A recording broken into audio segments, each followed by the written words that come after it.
So with the Halloween season coming near a close, just want to say one of the biggest things about the season growing up was always what's on the TV.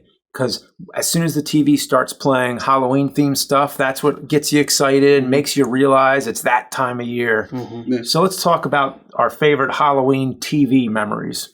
So my favorite Halloween special off the top of my head is the season 2 episode of King of the Hill called Halloween.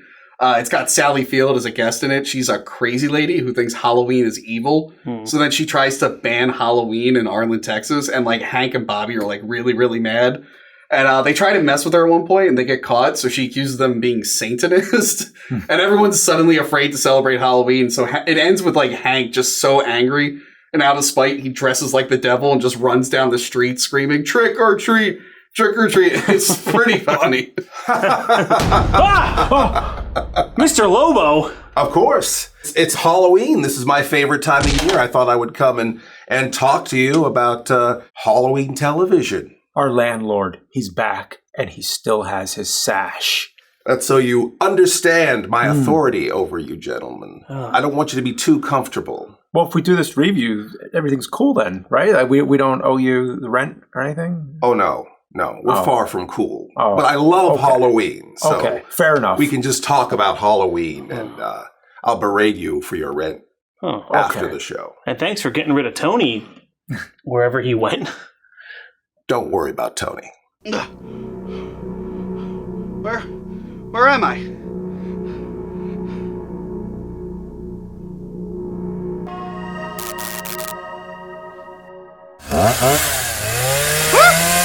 So Halloween TV memories. First, you being a horror host, if that makes sense in this canon or not, I'm not sure. But let's talk about the horror hosts that appeared on TV. Yes, horror hosts are a tradition of Halloween, and I think that a lot of people, maybe they're not even aware that they're watching a horror host, depending on their age bracket. But Elvira, I think, is probably the biggest horror host ever, and she's definitely following in the tradition of a host like Vampira, who is considered by many the first horror host. A lot of the great horror films came to television in the 50s, and they didn't understand how to package them for an audience. And one of the things they decided to try was to have a host, and that way they can introduce these movies to people, because horror movies really hadn't been on television before. And the other thing that was really important is that how do you get people watching from week to week? One week you're going to have Son of Frankenstein, and then the next week you're going to have Woman in the Window, or some mystery or something that's not as interesting, so or as exciting. So I think having the host, people just will watch, just like Mystery Science Theater. Doesn't matter what movie they're watching. They're your companion. You're watching it with them. So you get a more consistent audience. And I think that that's where the horror host started. And I think it reached its peak in the 80s with Elvira, because I think that she was the first to go national. She was everywhere. She was like my favorite. Like she was the one I always knew around then. Until Joe Bob Briggs came around. He was my favorite for Monster Vision. But Monster Vision itself was going around for a while, which didn't have a permanent host at the time. Penn and Teller did it for about a month in June of '93, or it might have been July, I forget. I remember one time she did this thing with a bunch of teenagers who were popular in like sitcoms or whatever, and one of them was Screech from Saved by the Bell.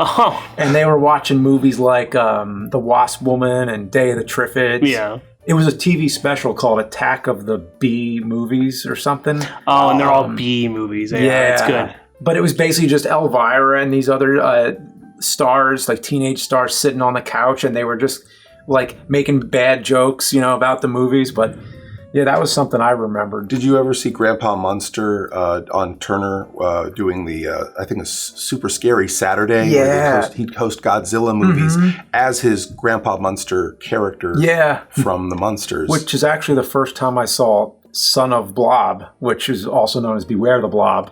Yeah, he hosted that, and I think I actually saw that one before I saw the original Blob. So I think I saw every Blob version you could see before the original. Well, that's a good way to go, though, because then you end on a high note. Yeah, that's true. Yeah. Well, was that him as well in Gremlins 2? No, but I thought it was. But it's pretending to be him. It was a parody. I interviewed Al Lewis, and he was disappointed because he said that if they had offered him the role, he would have done it. Oh, yeah. So I think he would have liked to have played his own parody in that Gremlins movie. Yeah, such a funny character. Yeah, like he's just like, I didn't know we had one of these. That's great. Like he just loves everything that's expensive and cutting edge. Grandpa hosted over 200 VHS titles for Amvest Video. You have some of them in your in your other store. Yeah, because Ted Turner colorized all these movies like The Thing and King Kong, and I think Orson Welles had that famous quote where he says like, "Keep Ted Turner and his damn Crayolas away from Citizen Kane or from whatever." Yeah, that was a hot topic. That was a hot topic, but yeah. I mean, we're getting. Yeah, I guess we get off track a little bit, but horror hosts are cool, and they're part of that. Zachary, got to mention Zachary, master of ceremonies, who to kind of keep you with the movie, because sometimes, especially when you're a kid, I think sometimes it's good to have a companion when you're watching a movie. I didn't see a lot of those other ones like Zachary at the time, like all those the local networks and all those. So I kind of missed out on like Sven Gulli and all that type of stuff at the time. Zachary had a great VHS called Horrible Horror, and it was just a bunch of clips of different movies, like the strangest, weirdest parts of different movies, and just strung together with a bunch of like random improvisation from he puts John Zachary. The film reel on his head, and then all the film starts spinning. And he does his autopsy on the amoeba made out of Jello. Yeah, that was gross. Yeah, I remember that. It's just that was my first exposure to Zachary was that VHS, the Horrible Horror. Yeah, and he was great, and he did convention runs for a long time. Passed away. Yeah, it was 90s. I think he was 93 or something, but he was still doing Chiller every year, which is a big con out in New Jersey. Yeah. He was a lifer. He was, I mean, he kept that character going. Grandpa was the same. He kept that character going long after the show ended, just kept it going for the fans. That's a special kind of person. Yeah, definitely. So a lot of these horrors, they have such lasting... I think Joe Bob's the same way. Like, there was no Monster Vision, but I don't think Monster Vision's coming back. But it was Joe Bob. It was him. Like, it's the person. It's like kind of like if you go to a bar, there's a popular bartender and who's just great, to be around, and that bartender leaves, goes to another bar. Well, now you probably just follow him to that bar.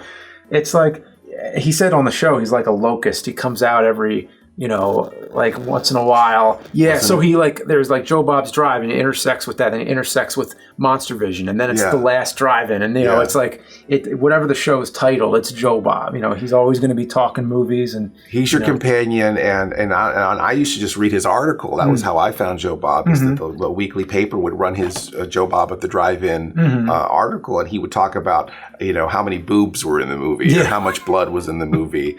And I never heard anyone describe movies in that way. Yeah, I mean, Leonard Maltin's not going to be counting the boobs like it's not. So as a teenager or whatever, that was very exciting. And fun. Yeah. Simpsons Treehouse of Horror. Oh, Treehouse of Horror was like the best. And those are awesome. Yeah, like the first 6 of them. Very well done, incredibly well done, and great.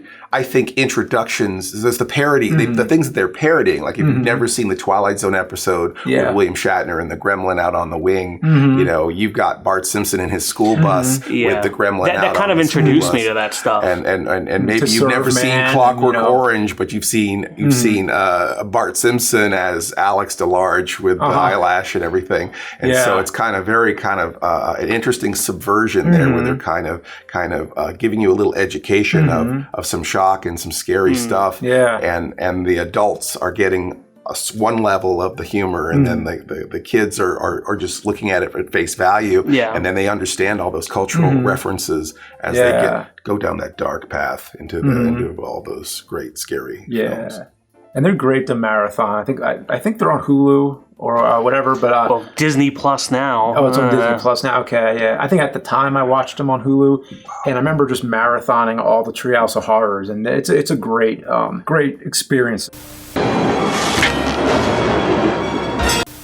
So with sitcoms, a lot of those shows. I remember Roseanne was like the first to do the Halloween episode, and they had the one where it was like she and Dan were like trying to scare each other all the time, and that was usually the gist was playing pranks on each other throughout the whole episode.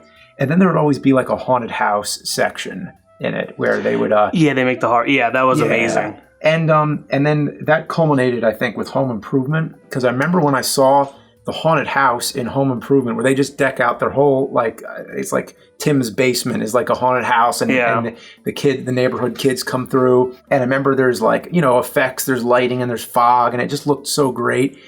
That inspired me to make my own haunted houses. And could never make them look that good.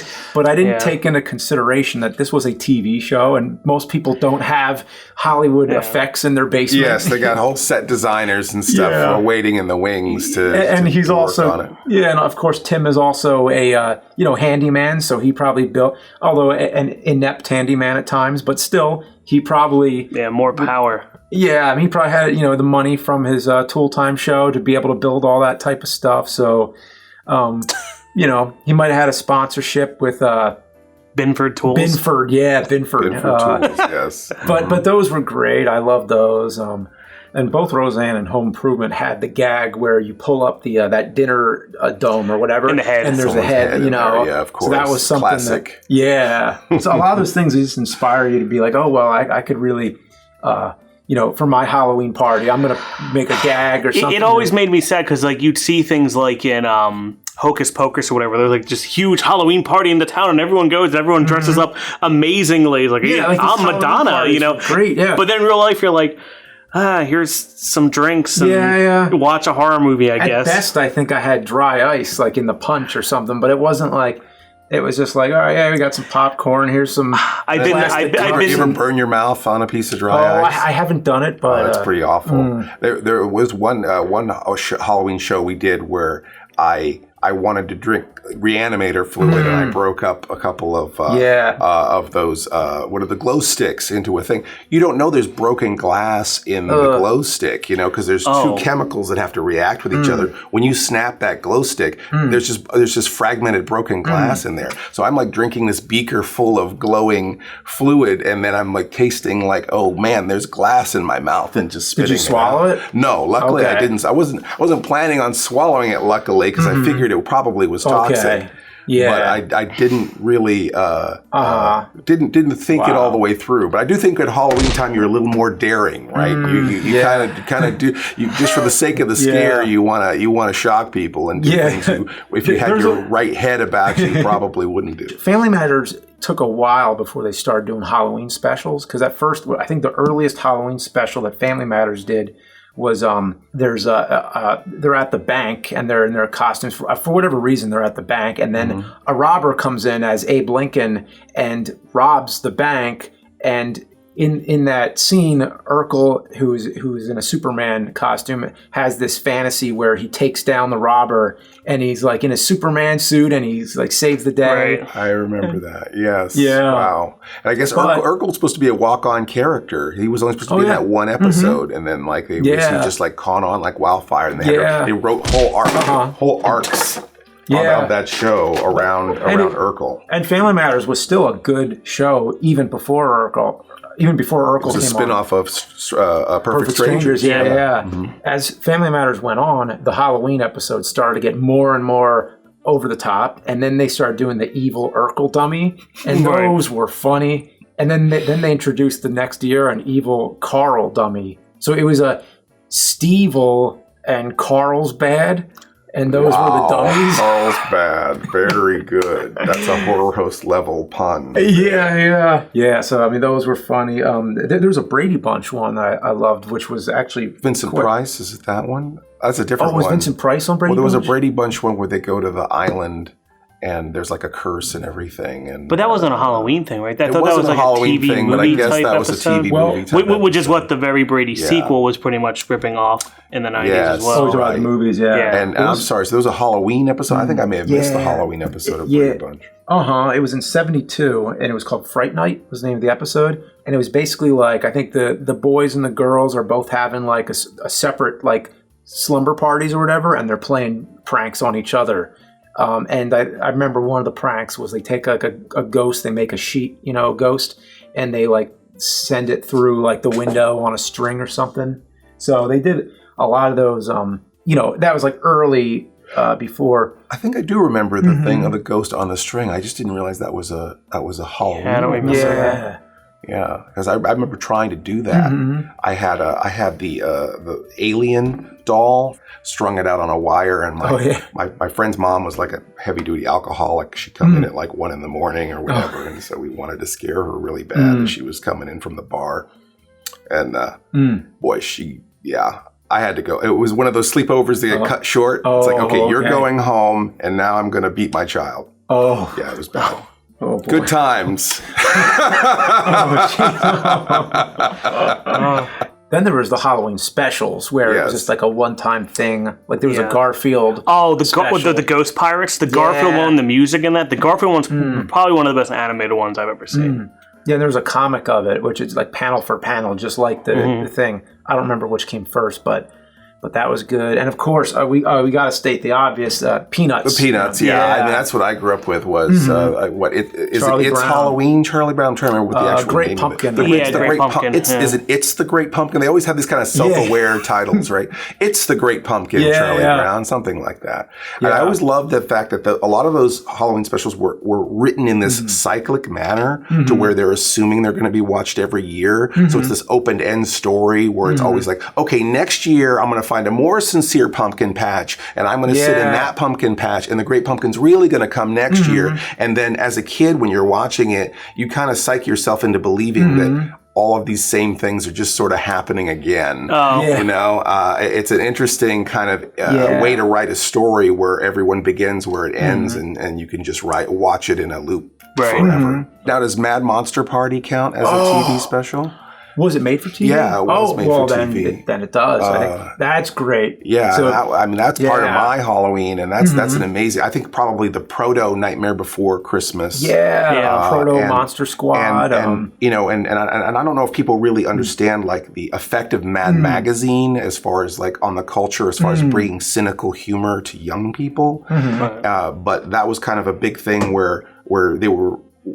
The first kind of things where they would look at all the movie tropes and go, okay, isn't it funny that the Invisible Man does this? Or isn't it funny that nobody ever talks about Dr. Jekyll being an alcoholic or whatever it is?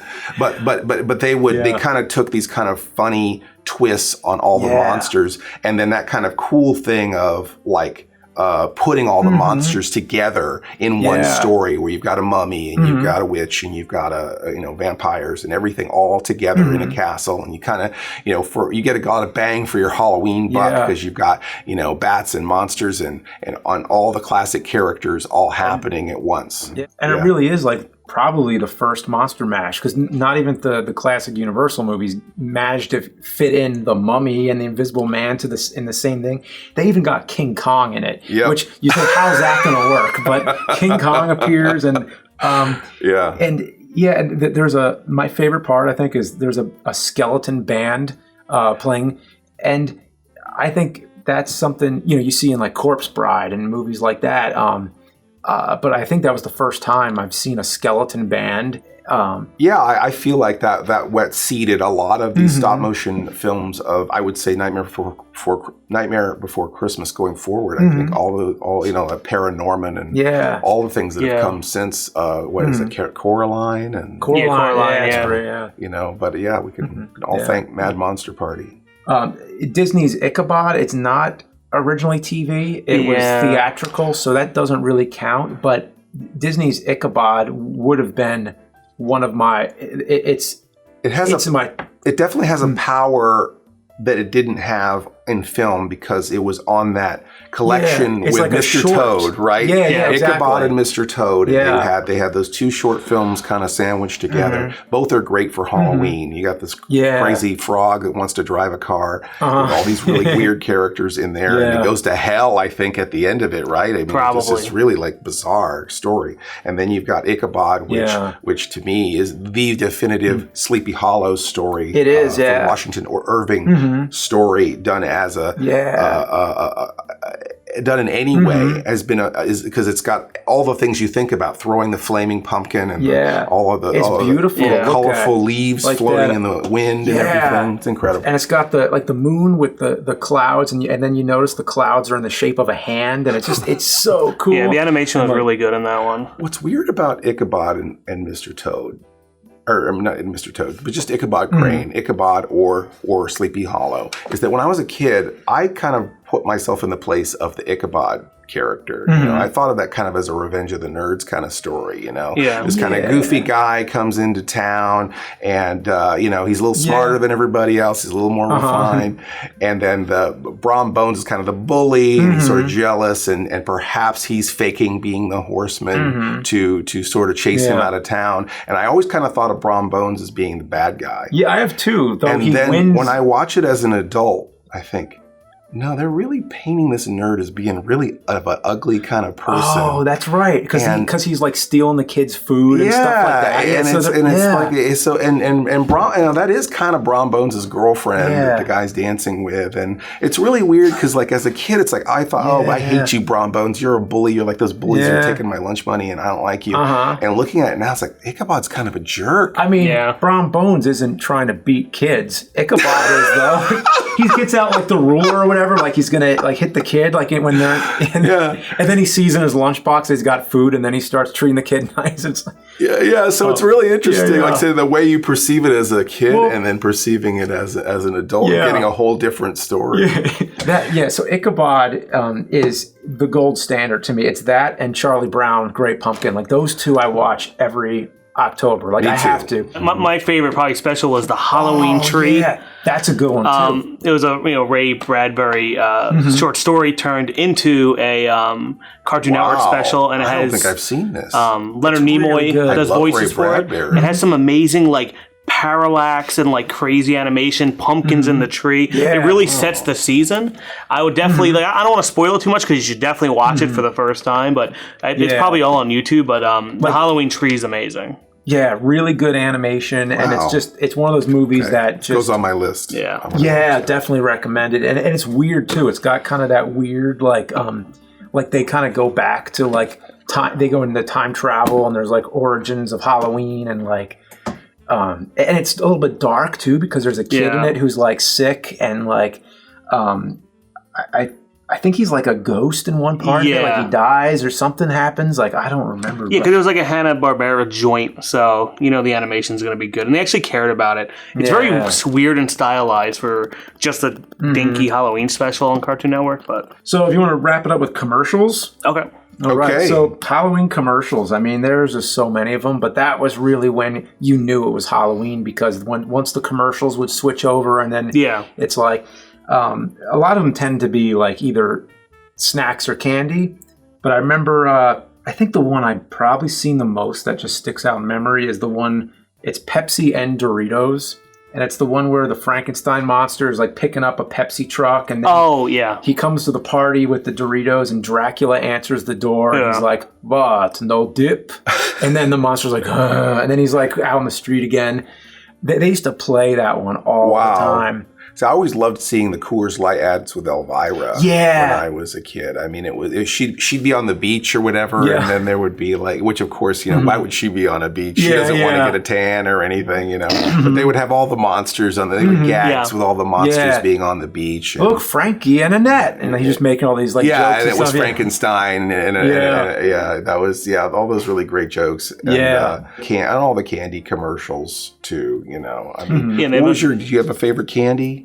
I think it was probably It was probably Reese's. A lot of cereal, a lot of toy commercials. Oh, of course, there's the cereals, yeah. Wasn't there one where it's like a Twinkies one where there's a bat flying around and he's like, "Where's the cream filling?" or whatever. Probably. Yeah, there's just there's so much. There was a Halloween commercial of anything in the 80s and 90s. The McDonald's ones were good with the chicken McNuggets and I love the nuggets, and then they're dressed up. Yeah. And they had like the pails. Yeah, with like you put like this. It's because like you get a Happy Meal and the then Happy Meal. Yeah, for years that was everybody's candy receptacle unit. You know, they would have these pumpkins that you could get at McDonald's. You take the cardboard lid off, and you get your diabetes first, and then you get more diabetes when you go bring it around for trick or treat. Yeah. Of course, the cereals. You know, you had Boo Berry, who was like Peter Lorre, basically. Yeah, Peter Lorre voice for sure, and then the kind of a funny Boris Karloff voice on Frankenberry. Yeah. And then Count Chocula. Yeah. I wanted all of us to dress up as those characters at one point. There's Fruit Brute and Yummy Mummy. Fruit Brute. But they kind of phase them out. 74 was Fruit Brute's premiere, I believe, and they phased him out within a year or so. Yeah, they're all back now, kind of. They came back 2 years ago. Yeah, Target brought them all back, and there was a few others. But I remember, and maybe we don't want to go here, but I remember getting what's called, and I hope I can say this for your audience, Frankenshits. Can I say Frankenshits? Oh, yeah, because there's so much dye. Pink. Yes. Whatever makes Frankenberry pink. It goes right through you. Goes right through you. And there's horrible red stripes that happen. Does it work with the blue Boo-Berry?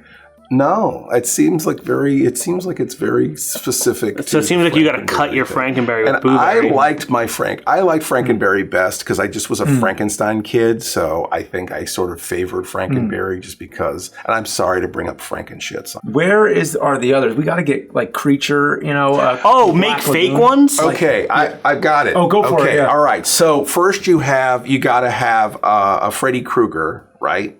Okay, as a monster cereal. So next generation. He could be Slashberry. Slashberry. Okay, and then you can have Michael Myers as Hackberry. Okay. They're all berry. And then no. You have Camp Chalky Mask could be the third flavor, and that could be Jason. So you have Hackberry, Slashberry, and like Count Chalky Mask. Like the holes in the mask are like the chocolate chips, basically. I imagine like a Cookie Crisp. But I think the best one I've seen recently is a Geico commercial. I mean, Geico's got the best commercials, where there's basically this cliche slasher scene going on.